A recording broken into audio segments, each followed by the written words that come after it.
Real quick, did you watch any of the Royal Rumble and Ronda Rousey premiering last night? And her official, it's officially announced she got a multi-year WWE contract.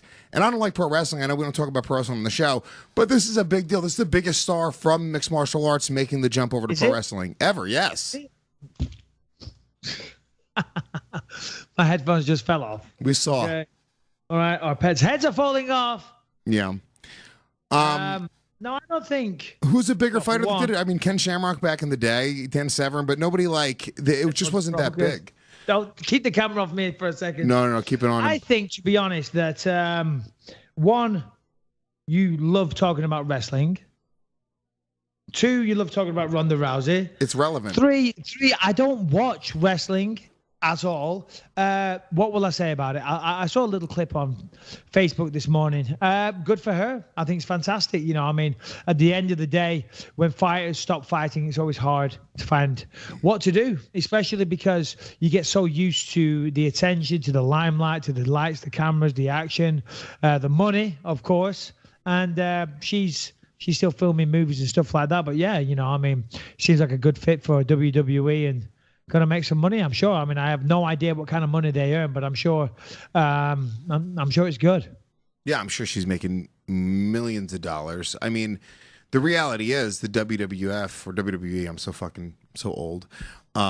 They have, you know, pretty deep pockets. And Rousey... Do you like wrestling? Are you a wrestling fan? No, not at all. I was when I was a kid. I got into MMA and UFC because I was a pro wrestling fan. The first promos for the UFC, they promoted it like it was like, you like pro wrestling? Well, wait till you see what we have. It's so extreme. And I was like, whoa. I'm like 10.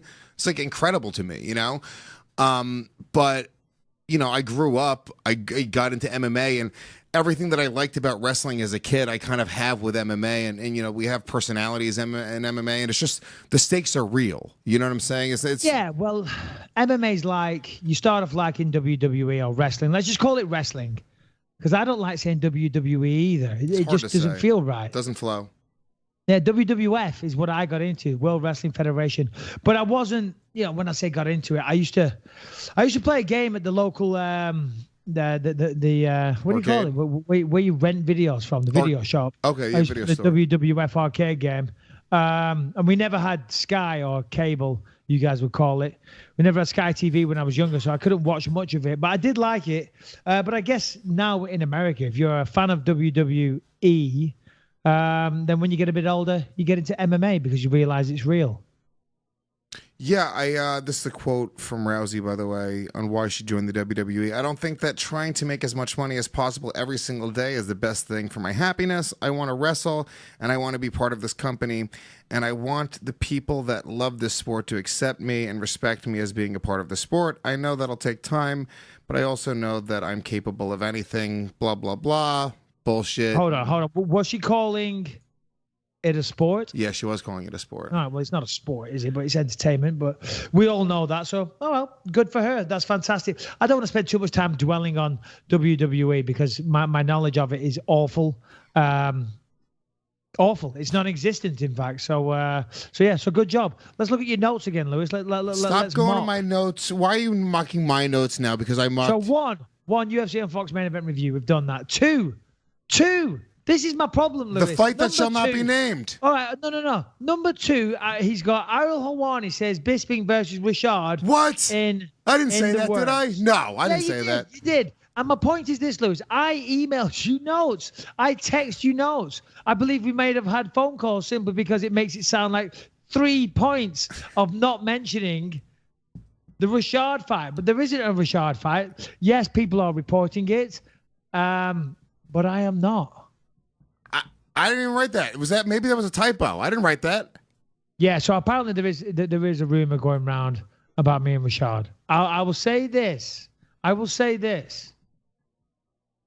know what to say. Well,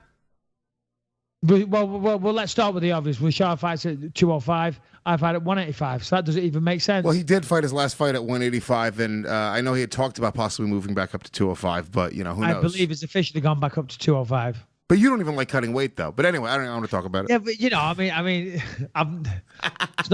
like I was 10-0 at 15-0 at light heavyweight. I was never 15-0 at light heavyweight, and I'm not fighting with Chad Evans. And it's not like this is the man that handed you your first very controversial split decision loss at 205 pounds. You're saying there's a storyline there.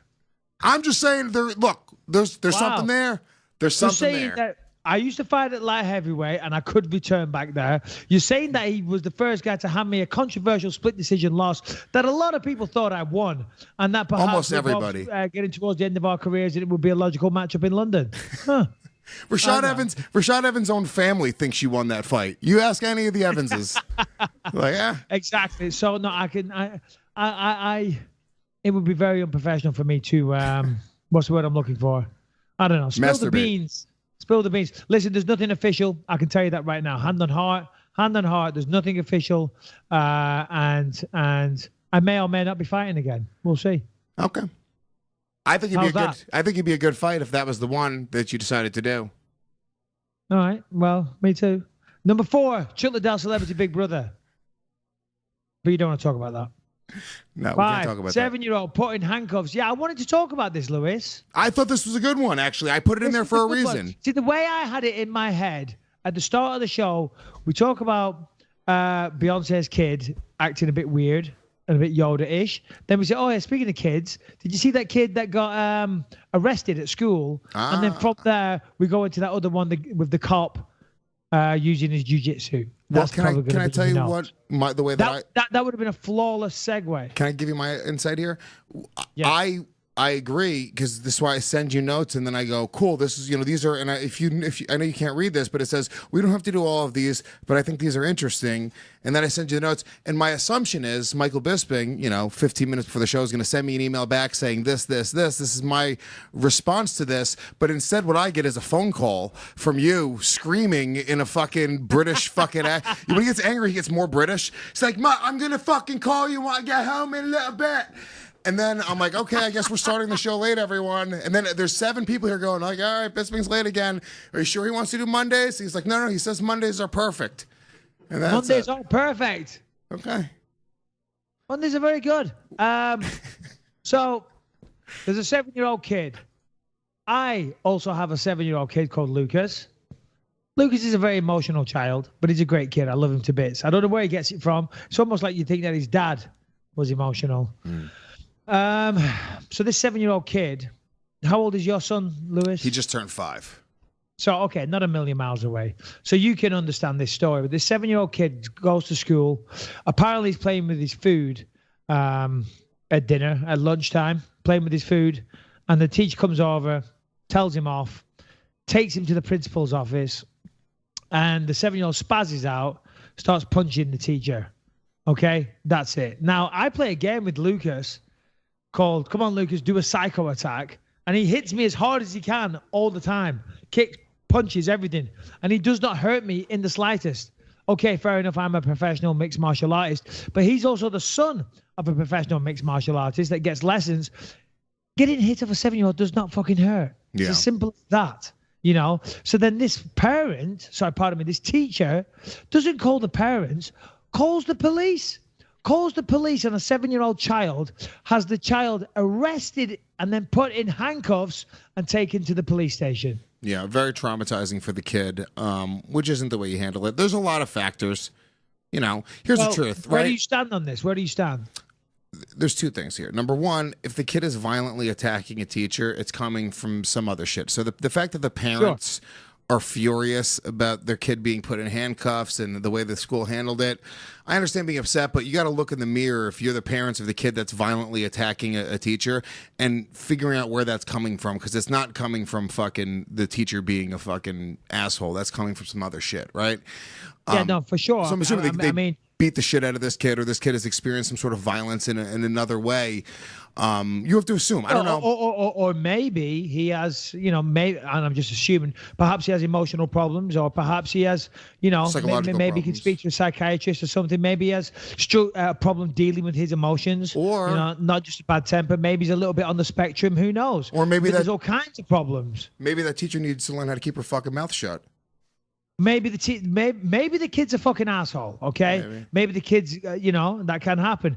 But I think for a teacher, and let's be honest, a teacher's supposed to try and help children, set them up for life. Of course, you got to educate them, but also try and teach them life lessons. I think the teacher calling the cops, and the cop then putting a 7-year-old kid in handcuffs. I mean, all right, I guess you could argue that the kid won't do that again, but I still got to think it's pretty traumatizing for a 7-year-old. You could argue that take it to the station. You could argue that would set up the kid to do that over and over and over and over again, because you're putting them in handcuffs, exposing them to that type of thing, desensitizing to them something like that, really that young. I think that's pretty fucking traumatizing. And I don't know. Well, let me ask you this: if you got a phone call, so James, right? Your son's called James. Mm-hmm.